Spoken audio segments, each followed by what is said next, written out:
I have always been interested in animals, especially animals from the Pacific Northwest. There is no animal more significant and iconic to the Pacific Northwest than the salmon. My father and I would go out salmon fishing every free weekend during the COVID-19 pandemic because there was always a chance to get outside and escape the seemingly dead city.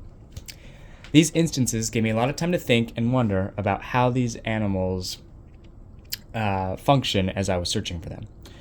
I began to think how family-oriented salmon are, how they survive such a treacherous life, and how important they are to my home, the Pacific Northwest.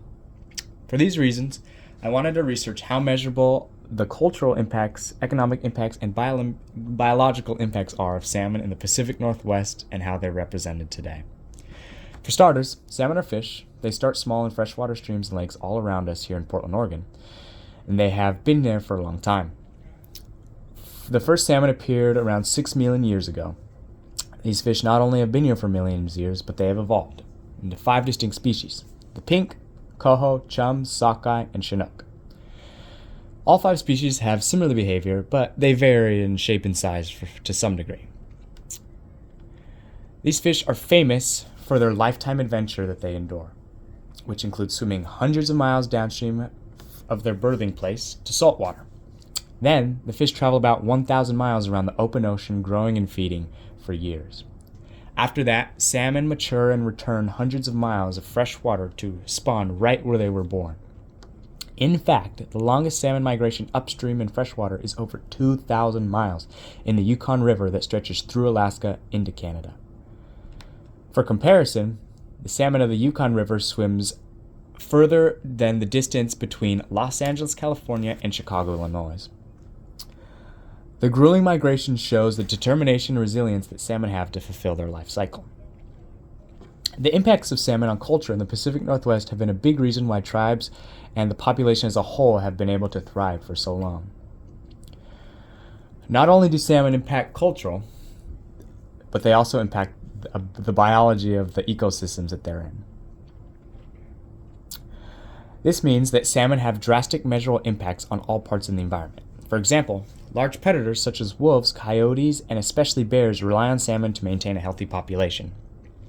Bear populations are actually 20 times greater on average when there is a healthy salmon population in the same ecosystem as them, versus when salmon populations do not thrive. The truth is that salmon are meaningful to the culture of humans and the biology of all plants and animals, making them a keystone species.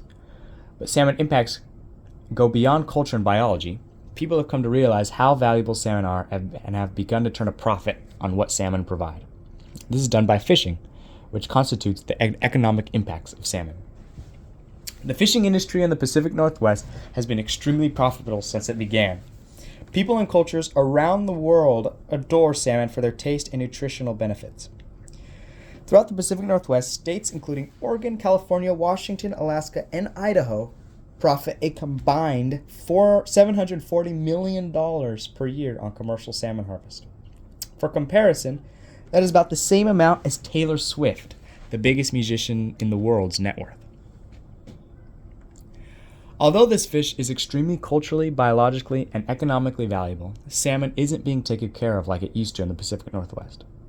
Pre-European settlement of the region, native tribes honored salmon and praised them in hopes that they would return every year and continue feeding native populations. As stated earlier, salmon populations thrived. Fishing practices by natives were very sustainable, and pre-European settlers, they lived very long and happy lives. But since European settlers came to the region, salmon populations have begun to decline, and there are many reasons. But it all started with commercial fishing in the mid-1800s. This sparked mass harvest beyond natural population reproduction. Furthermore, the introduction of hydroelectric dams on rivers such as the Columbia, which divides Oregon and Washington, made it harder for salmon to travel upstream and downstream.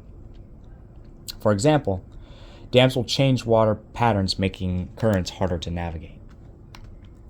Also, pollution takes a large toll on salmon health. For instance, the Johnson Creek watershed in my hometown of Portland, Oregon. This stream flows west through Portland's southeast.